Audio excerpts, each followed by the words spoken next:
Diputadas de oposición valoran cambios a proyecto Aula Segura. Moción incorpora medicina complementaria a planes de salud de ISAPRES. Conforman bancada transversal por la discapacidad. Lamentan desestimación de metro para Concepción. Fondos para víctimas de violencia rural se destinarán a reconstruir iglesias.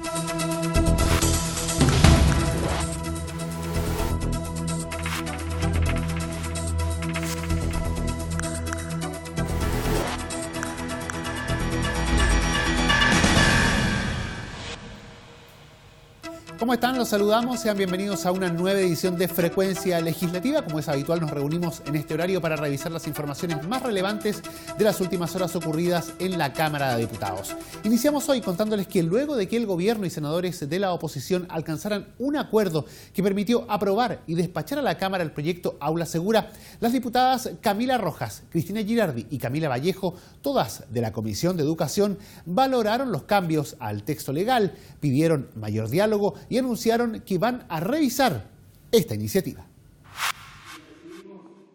Fortalecer las facultades de los directores de establecimientos educacionales incorporando un procedimiento expedito de expulsión o cancelación de matrículas en casos de violencia grave que afecten las prerrogativas e integridad de los miembros de la comunidad educativa sin que ello contravenga derechos fundamentales ni afecte el debido proceso. Es el objetivo del mensaje sobre convivencia escolar, más conocido como Aula Segura, al que la Comisión de Educación de la Cámara deberá abocarse a partir de noviembre. Marco en que la diputada Camila Rojas llamó al gobierno a tramitar el texto con mayor diálogo que en el Senado. Y lo que nos queda claro, además de que este es un proyecto distinto, es la necesidad de que el gobierno no asuma la misma disposición que ha tenido hasta ahora respecto a este proyecto, con acciones mediáticas, con mucha imposición, con mucho autoritarismo. Lo que queremos es poder discutir tranquilos el proyecto, porque sabemos que necesitamos tener una solución a los problemas de violencia, pero necesitamos que esa sea la mejor solución. En ese sentido, el llamado tanto a la ministra Cubillos como al presidente y a la coalición Chile Vamos en general es a que su disposición sea a dar el debate democrático y terminar con las caricaturas que han intentado instalar respecto de que en la oposición hay violentistas y hay quienes están apoyando los overoles blancos. El texto despachado por el Senado define como actos graves que afectan la convivencia escolar todos aquellos cometidos por cualquier miembro de la comunidad educativa, entre otros profesores, padres y apoderados, alumnos y asistentes de la educación de un establecimiento educacional que causen daño a la integridad física o psíquica de cualquiera de los miembros de dicha comunidad o de terceros que se encuentren en sus dependencias, tales como agresiones de carácter sexual, físicas, que produzcan lesiones, uso, porte, posesión y tenencia de armas o artefactos incendiarios, así o que atenten contra la infraestructura esencial para prestar el servicio educativo. Precisamente ese fue el punto que remarcó la diputada Cristina Girardi: legislar en base a la educación y no a la represión. Aquí no estamos hablando de cárceles, aquí no estamos hablando de jaulas seguras, acá estamos hablando de educación, ¿ya? Y estamos hablando de la importancia que tiene la educación de verdad en poder desterrar las prácticas violentas que tiene nuestra sociedad. Y eso solo se hace de una manera: educando y formando en la no violencia. Ese es el foco que nosotros tenemos. Muchas de las cosas que están en nuestro proyecto están también en lo que aprobó la oposición y presentó la oposición como indicaciones en el proyecto del gobierno. Aquí la idea no es generar a ver quién tiene más fuerza, es solamente saber escuchar y saber dialogar y poder incorporar aquellas cosas que de verdad le hacen sentido y que de verdad van a poder erradicar la violencia en nuestro país. Para la diputada Camila Vallejo, la tramitación de la norma en el Senado expresó lo mejor y lo peor de la política. Lo que nosotros sí logramos estudiar de lo que salió previamente, esto de las facultades de los directores, de la suspensión como medida cautelar, de ampliar la concepción, ¿cierto?, de la violencia, que no es solamente desde el estudiante, sino que muchas veces se produce desde otros ámbitos, del rol de los manuales de convivencia, son cuestiones que nosotros valoramos y por lo tanto creemos que es saludable relacionarlo también con el proyecto que nosotros hemos estado tramitando. Insisto, un proyecto que se presentó que todos dijeron que era malo. No es que nosotros no queremos combatir la violencia, queremos combatir la violencia, pero para eso tenemos que tener buenas herramientas. Y lo que se presentó era un mal proyecto, y lo dijeron todo el mundo, lo dijo todo el mundo. Entonces, lo que se ha hecho con un trabajo, un diálogo democrático, que es lo que corresponde, aunque no le gusta al gobierno, es mejorar las herramientas. El INBA tiene una psicóloga por 1.400 estudiantes. Y eso demuestra que tenemos un problema grave de falta de recursos humanos y materiales para resolver estos problemas. Entonces, ojalá pongan recursos. Las medidas de expulsión o cancelación de matrícula a un estudiante contempladas en este texto legal solo podrán ser adoptadas por el director del establecimiento, previo procedimiento sancionatorio, racional y justo, destinado a investigar la ocurrencia y responsabilidad del alumno en alguna de las conductas que hagan procedente las sanciones. Actualmente existen en Chile prácticas en medicinas complementarias reconocidas mediante decreto de la autoridad sanitaria. Por ello, el diputado Sebastián Álvarez presentó un proyecto de ley para incorporarlas a los planes de salud de las ISAPRES y promover su uso responsable por parte de los usuarios. Un proyecto de ley que incorpora la medicina complementaria en los planes de salud de las ISAPRES y promueve su uso responsable por parte de los usuarios, presentó el diputado de Bópoli, Sebastián Álvarez. El parlamentario señaló que la idea es que las instituciones de salud tomen un rol más protagónico en la materia, ya que la práctica de estas disciplinas es amplia en el país. Que las ISAPRES puedan incorporar en sus programas de salud complementario la opción de las medicinas complementarias que están hoy en día regularizadas por decreto del MinSal, para que también puedan entregar un beneficio, un copago, un beneficio económico para todas aquellas personas que utilizan este tipo de medicina y que hoy en día no tienen ningún tipo de beneficio económico. FONASA debe codificar. El objetivo final que se busca con este primer paso es que FONASA también, aquellas que cuentan con la evidencia científica y acreditada, puedan también codificar, entregarle el código sanitario para que también en el mediano plazo se pueda también incorporar a la salud pública en los hospitales. Otros de los puntos que aborda el proyecto tiene que ver con la promoción y el uso responsable de parte de los usuarios de este tipo de medicinas, plano que los prestadores de estos servicios deberán exhibir de manera pública y visible las certificaciones y acreditaciones que posean. Lo que busca justamente es regularizar el ejercicio de la prestación de los servicios de medicinas complementarias y alternativas en nuestro país.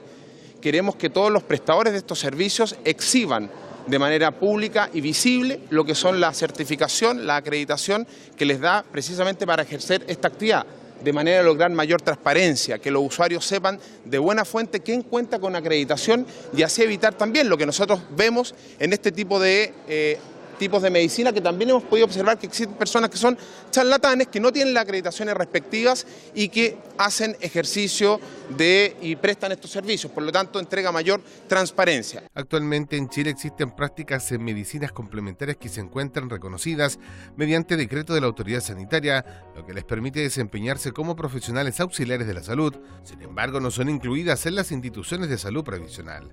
El parlamentario Sebastián Álvarez indicó que el uso de la medicina complementaria en nuestro país ha aumentado durante los últimos años, justamente porque cada día existe más conciencia respecto de la importancia del autocuidado con un enfoque integral. La iniciativa cuenta con el apoyo de la diputada Cristina Girardi, PPD, y los RN José Miguel Castro y Karin Luc, entre otros. Sacar adelante mociones que vayan en ayuda de personas con discapacidad es el objetivo de un grupo de legisladores de distintas tendencias políticas que se han reunido en una bancada transversal. Esto con el fin de solicitar al Ejecutivo las urgencias necesarias que permitan acelerar la tramitación de este tipo de proyectos. Más de 30 parlamentarios son los que integran la bancada por la discapacidad, instancia en la que los legisladores pretenden impulsar proyectos ya presentados y dar vida a nuevas normas dirigidas a este importante sector de la población. Y es que se trata de un tema pendiente, señalan sus integrantes, los que cifras en mano indican que una encuesta de 2004 arrojó que un 12,9% de la población del país tiene algún grado de discapacidad. De acuerdo a los datos de una de las impulsoras de esta bancada, la diputada oficialista Catalina del Real, la encuesta se repitió en 2017 y sus resultados se elevaron a 16,5%, lo que equivale a cerca de 3 millones de personas. Si bien la medicina ha evolucionado en estos ámbitos, hay otras materias, argumentó la legisladora, en las que se debe avanzar.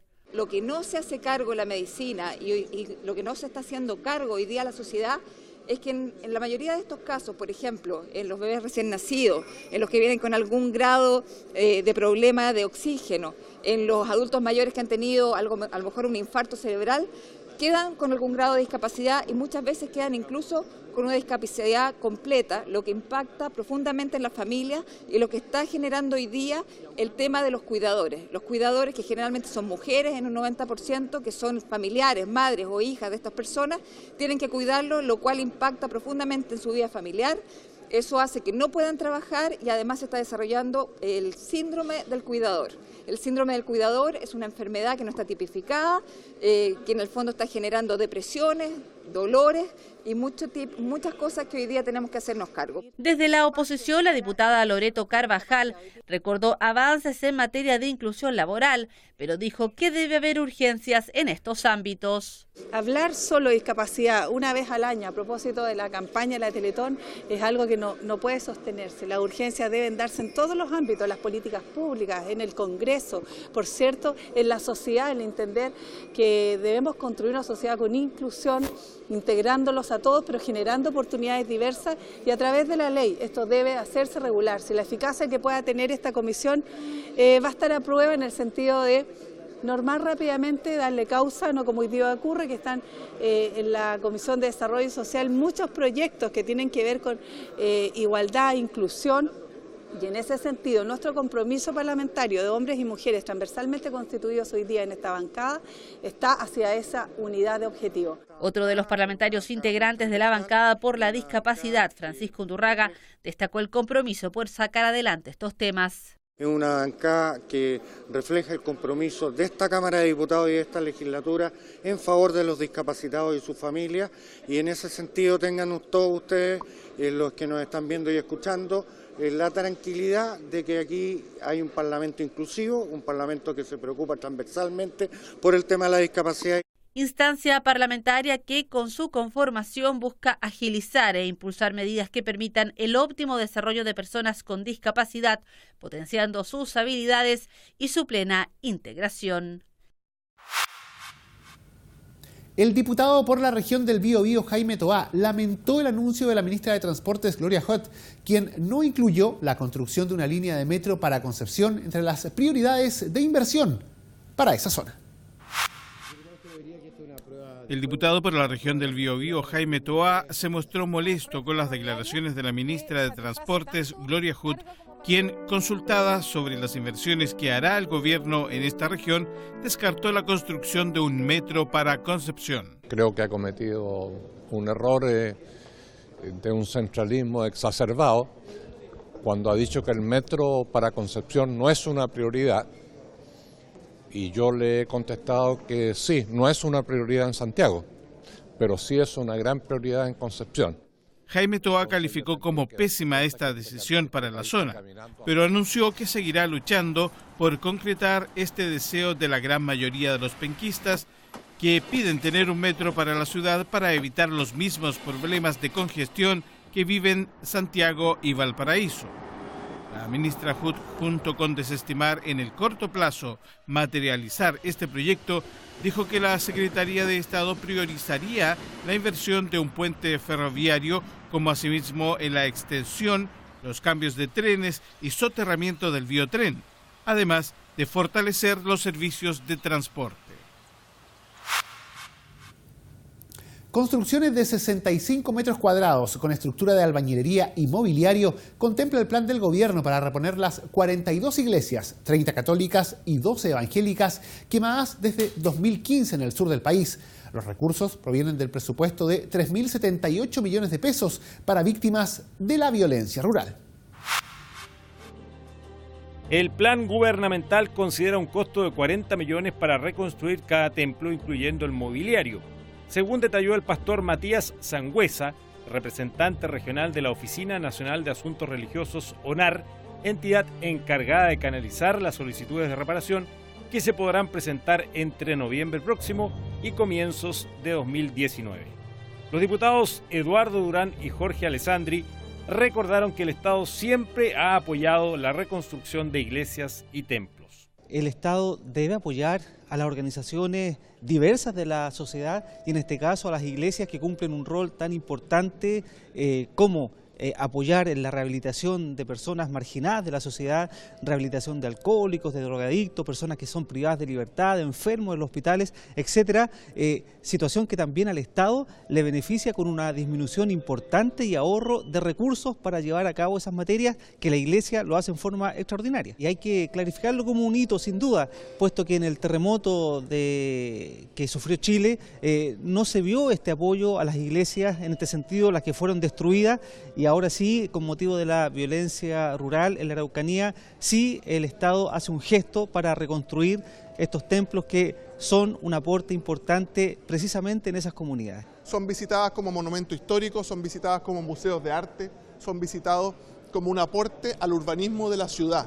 Y creo que cuando el gobierno invierte en reconstruir iglesias, no está financiándole un credo a un grupo determinado, está subsidiando o financiando la historia de esa comunidad, la cultura de esa comunidad, la arquitectura de esa comunidad y también el valor artístico que tienen algunas de estas iglesias. Por lo tanto, cuando destina 40 millones de pesos por templos a templos quemados o a templos vandalizados, creo que está haciendo un aporte a todos los chilenos y que nos importa y valoramos todos los chilenos. ¿Qué sería de la Plaza de Armas sin la Catedral de Santiago? ¿Qué sería de la Plaza de la Serena sin su catedral? Esa catedral no es para que la admiren los católicos, es para que la admiren todos los chilenos que pasan por ahí y también los turistas.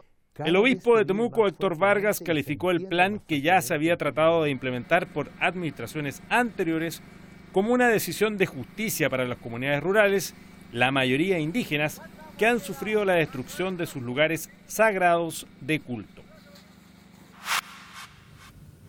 Y de esta forma llegamos al final de la presente edición de Frecuencia Legislativa. Agradecemos su compañía. Les recordamos que todas estas informaciones están en nuestra multiplataforma para descarga en el www.cámara.cl. Muchas gracias por habernos acompañado.